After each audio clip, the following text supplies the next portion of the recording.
Hey guys, and welcome back to the channel. I'm Zemo, the Dad in DPS, and we are back with another episode of The Good, The Scrap, and The Scrip, a series where I test weapons I've found in Appalachia and see how well they are going to do. Today is no different, but before we get into it, don't forget to leave a like, a comment, and subscribe. Sometimes you need to wonder why you're left in the waiting room. So, the waiting room, a quadruple ammo capacity VATS, critical hits do 50 plus damage, 25 less action point cost. Single action revolver. Now the reason why it's called the waiting room is if you've ever tried to reload one of these, well, this thing is going to make you wait. It's going to make you wait a lot. Either way, let's test it out and see how well it does. Oh god. So, this weapon has some problems. Now, the main one that I would go into is, as you can see, its fast reload speed. However, this can be mitigated in a certain extent. In terms of killing the enemies, you're seeing it does some pretty decent damage. The ammo's relatively cheap, and if you do it right, you can get away with a lot of stuff. The VATS, in regards to the weapon, it doesn't use a lot, and you can get some decent damage. Now, what I would recommend is when you get to the point where you're reloading the weapon like this, interrupt the reload animation. And the reason for that is based on one of the perks that I'm using. Because, quite frankly, reloading this weapon in the normal fashion is probably the worst way to go. So, as you can see, we'll interrupt this and we'll just keep trying to get a shot off and get as much damage done as possible. And hopefully, eventually, the gun will decide to do what I want it to do, which is reload the entire clip. But it is annoying when it doesn't want to decide to do it. You're seeing we're killing these enemies relatively easily. Unfortunately, when you're reloading, you are not healing very well. But you're seeing that the weapon has some decent damage. It's not like a weak weapon. But the thing is, you want to keep your clip at this stage where it's low, and the reason for that will be apparent in a second. I'm trying to get it to do it so that I can show you guys, but it's just not wanting to do it. It's the problem with when you're filming stuff. Sometimes the enemies do not do what you want them to do, unfortunately. Come on. 20 years later. Nope, still not doing it. What are the chances? It's like an 18% chance, and it is just not wanting to do it. However, when I'm not filming, it does it a lot. This is the kind of annoying factor here. But you're seeing, this weapon is doing some decent damage. And it is killing enemies fairly effectively. And if I let myself reload, you know, I'm gonna get damage off on enemies, and you can kill stuff. You can get a lot of stuff in between your clip running out. It's just a case of, it's much more effective for you to have a full ammo set when you're using it. It's a decent weapon, and it does decent damage. Now for the build. Now, as you can see, all these kind of things are in here to boost my accuracy and my pistol damage. It's just a general pistol build. We do have quick hands in here. There is an 18% chance to instantly reload your clip when it's empty. Sometimes it works, sometimes it doesn't. That's what I was trying to do there. It's there, and that is pretty much the gist of the build. So yeah, let's move on. And as usual, we will come across Jeff and shoot him in his big old ugly face. So let's see what happens and how this goes. Oh god, he's a glowing behemoth. That's not going to help us. Was he always a glowing behemoth? I'm losing my mind tonight. Right, that didn't hit. He's taking no damage. God damn it. Now, as you're seeing, when he starts taking damage, it's taking chunks of Jeff's health out quite effectively. Unfortunately, half the bullets have disappeared into the ether, but we're doing quite well. Jeff is not the toughest of customers. He just threw a rock that disappeared there. I'm probably like Zawarudo'd dead already, but you know. Yeah, we didn't get Zawo. Well, there you go. There, it reloaded. You see, this is like the perfect example of what I wanted to do.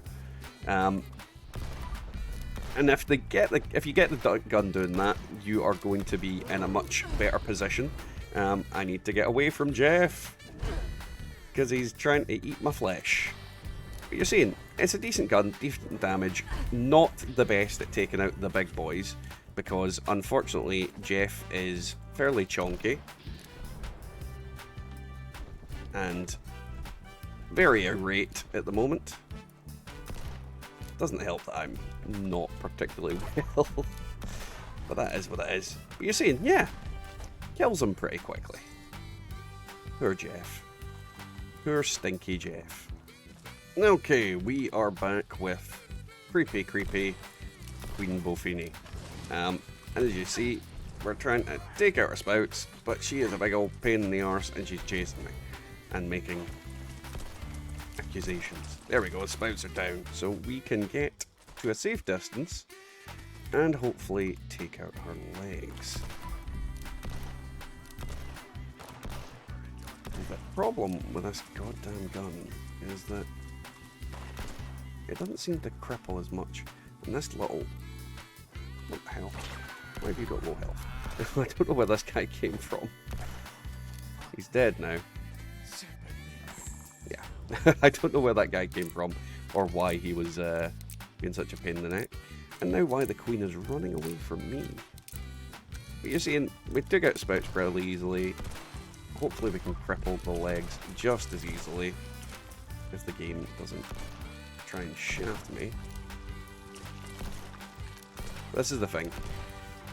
You can kill her fairly easily, but it's going to take a while. I mean, it's not the best gun in the world for taking out big enemies.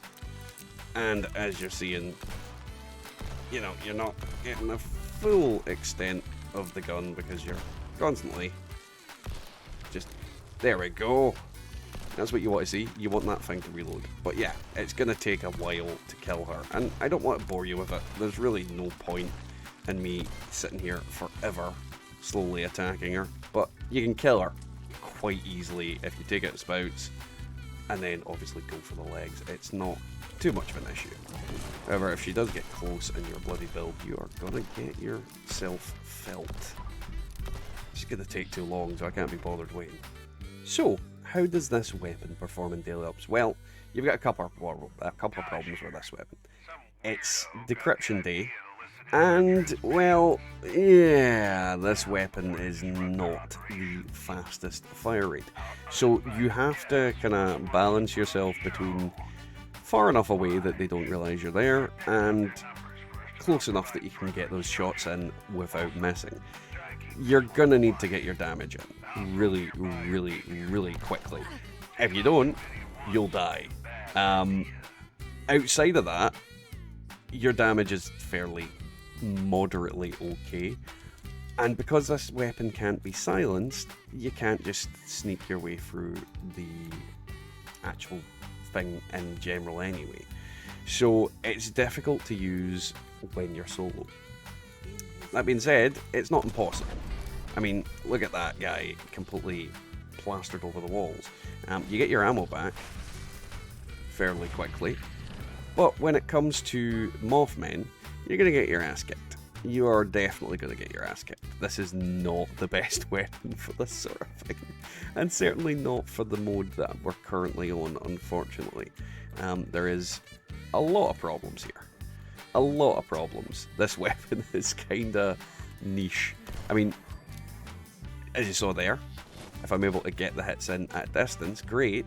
But the second I've alerted the Mothman, I'm gonna get my ass kicked into the dirt. And this is the problem with this weapon in this mode. The problem with the Mothman in this mode. He can smell my ass from 500 miles away. Other than that, if I was in a team and we had other people who were distracting the enemy and able to, you know, do stuff, we'd be fine. But look at the damage it's doing to him. It's doing nothing. Mothman's got ballistic armor. They're made of like bulletproof material, apparently. This is not a good day for this daily ops. If it was just regular humans, if it was uplink, we'd be fine. But on this mode, no, we're gonna get our ass felt. Sadly. Either way, guys, that's that. So that was today's video, guys. I hope you enjoyed it. If you did, don't forget to leave a like, comment, and subscribe. If you'd like to support the channel further, you can buy our merchandise, as you can see on the screen, at the Teespring link down below, as well as our super thanks button on all of our videos. On top of that, we also have our coffee QR code on screen, and you can become a channel member. And on the note of the members, let's thank them. So let's thank our chosen undad. We have Golty, Diofane Gaming, The BDP, Bubba Doodle Mom, Scott S, TFE Archive, Philip Duda, Call, PT Buns, Devilman Games, Peggy McKnight, Randy Williams, Lord Tachanka, Cursed Illusion, Genkai, Stolen Boy 1111, General Kenobi, E, Mr. Free, Patrick Kavanagh, and Hanser, as well as our Dad's Army members, Wyatt Blackburn, Bowlers Me, Colin G, Matasmo, Marcus Carrasco, Numpty, Sickleman, James Colesrud, Prophet, 7.Bat, Country Boy Stevens, and Victor P. Big thanks to all of you. Hopefully you're doing well. So yeah, this weapon is going to do a lot of damage per shot. However, it's going to take you forever to reload it, and it's not the most convenient weapon to be using. It's definitely a fun weapon to play around with, but not a practical one. But with that, we'll catch you all next time in the Wasteland.